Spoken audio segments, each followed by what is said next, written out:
Assalamu Alaikum. Wa Alaikum Salam. Insha'Allah, today I will tell you what happened to Yaqub alayhi salam after he married Rahel. Thank you so much, Baba. I was wondering what happened to them all day. You are so excited. Now listen to me very carefully.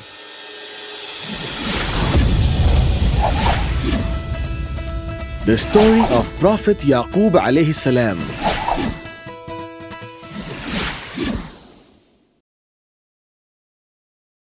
In the last episode, you saw how Prophet Yaqub alayhi salam reached the land of Haran and he married the daughters of his uncle Laban.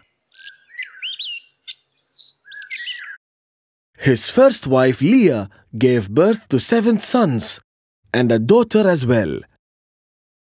But Rahel, his second wife, and whom the Prophet was very fond of, was sad as she didn't have a son. She prayed to Allah, who heard her call and responded to her prayer. She then gave birth to a very beautiful son, and they called him Yusuf. Yaqub alayhi salam stayed in Haran and continued working for Laban for 20 years.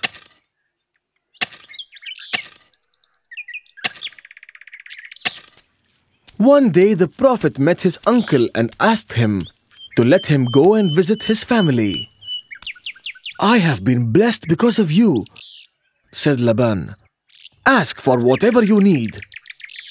Give me each speckled, spotted and black lambs that will be born this year," said Yaqub alayhi salam. Laban agreed, and the Prophet walked away happily. But Laban was not willing to part with the sheep he owned, even though it was Yaqub alayhi salam who took care of them. He asked his sons to take away all the speckled, spotted and black sheep from the flock. When Yaqub alayhi salam had gone out for work, the sons of Laban came and they took all the speckled, spotted and the black sheep away. When Yaqub alayhi salam returned that evening, he realized that he had been tricked by his uncle. But in spite of Laban's tricks, when the sheep bred, many of them were born black.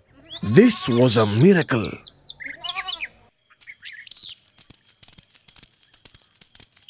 When Laban saw this, he was both surprised and angry at the Prophet, as he had promised all the black lambs to Yaqub alayhi salam.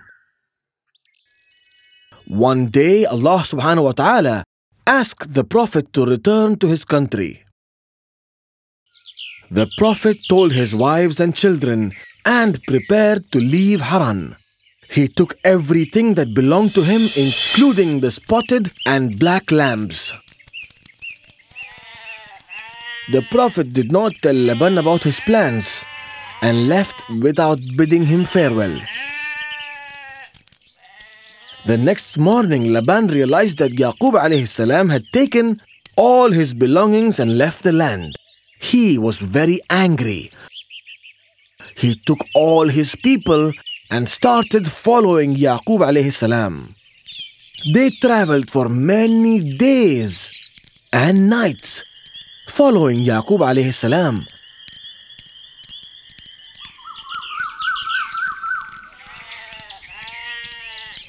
And finally, they caught up with the Prophet. "Why did you leave without my knowledge?" asked Laban. "If you had told me that you were leaving, we could have celebrated this occasion with a feast, and I could have bid farewell to my daughters as well." The Prophet talked to Laban, and it was decided that they will part ways. They sat on a hill called Gilead, and they made a covenant there. It was decided that neither of them would enter the land of the other from that day. All of them then ate the food together. Then each bade the other farewell.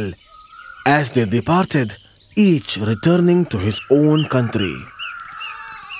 The Prophet and his family walked then started traveling towards his country. One day at the break of dawn, the Prophet was sitting outside his tent when an angel appeared before him in the shape of a man. Then the angel started to wrestle with the Prophet. They fought neck to neck until the angel injured the Prophet's thigh, and the Prophet became lame. The sun had started rising up by now, and the angel asked him, "What is your name?" "Yaqub," replied the Prophet. "From this day you shall be called Israel," said the angel, and vanished into thin air. The Prophet could not believe his eyes, and he realized that the man was actually an angel. They then continued traveling for many days.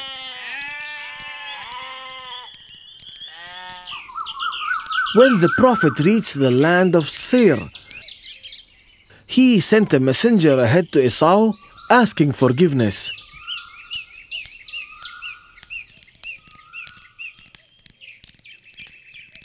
The next day, the messenger returned with the news that Esau was riding towards him with some 400 men. The Prophet was afraid, so he prayed to Allah subhanahu wa ta'ala, seeking his help. The Prophet then prepared a great present for his brother. He asked his servants to take 200 goats, 200 ewes, 30 camels, and many other animals along with them. He asked them to go ahead before him. "When you meet my brother," he said, "he will ask you who you are, and you should say they belong to your servant Yaqub, and the animals are the present for his master Esau." The slaves did as they were asked to and went ahead of the Prophet. After 2 days, the Prophet then traveled towards his country. Esau was riding with his men when he met the slaves of Yaqub alayhi salam. He was very impressed when the slaves told him that the animals were a gift from his brother.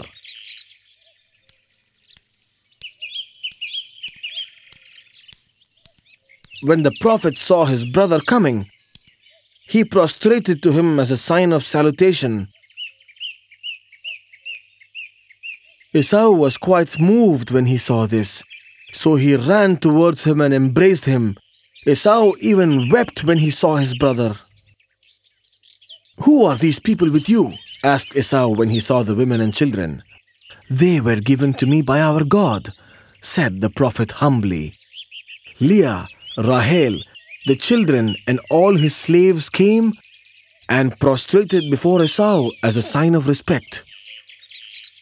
Esau refused to accept the gifts at first, but the Prophet insisted and he had to accept them at last.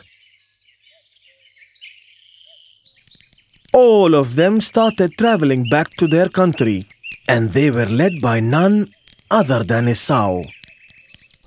On their way back, the Prophet camped near Jerusalem.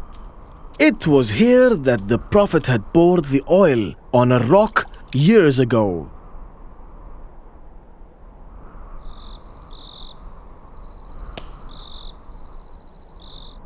He then built a mosque as he had promised. The Prophet then traveled to Hebron and met his father, Prophet Ishaq alayhi salam. The old Prophet was really happy when he met his son after a long time. Prophet Ishaq alayhi salam died after some time at the age of 180 years old, and they buried him next to their grandfather Ibrahim alayhi salam. Prophet Yaqub alayhi salam had 12 sons in total, and Yusuf was one among them. He grew up into a handsome and devoted man.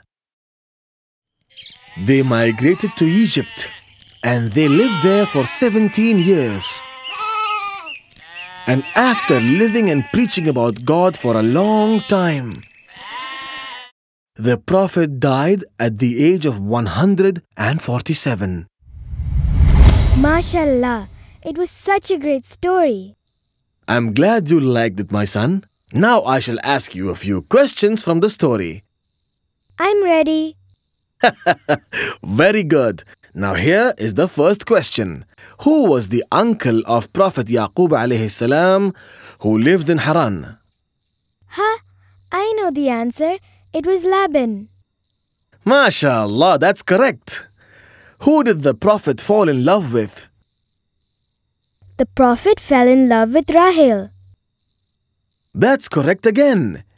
Now tell me, what did the Prophet ask his uncle before returning home? The Prophet asked for the speckled, spotted, and the black sheep from the herd. That's right again. What was the name that the angel gave the Prophet after wrestling with him? It was Israel. That's correct. Who was the Prophet's favorite son? It was Yusuf. That's right again. And now for the last question. How old was the Prophet when he died? The Prophet was 147 years old when he died. MashaAllah, you gave me all the right answers, my son. You are such a brilliant boy. Thank you, Baba. That's all for today. Insha'Allah, I will tell you the story of Prophet Shu'aib alayhi salam tomorrow. Good night, my son. Good night, Baba.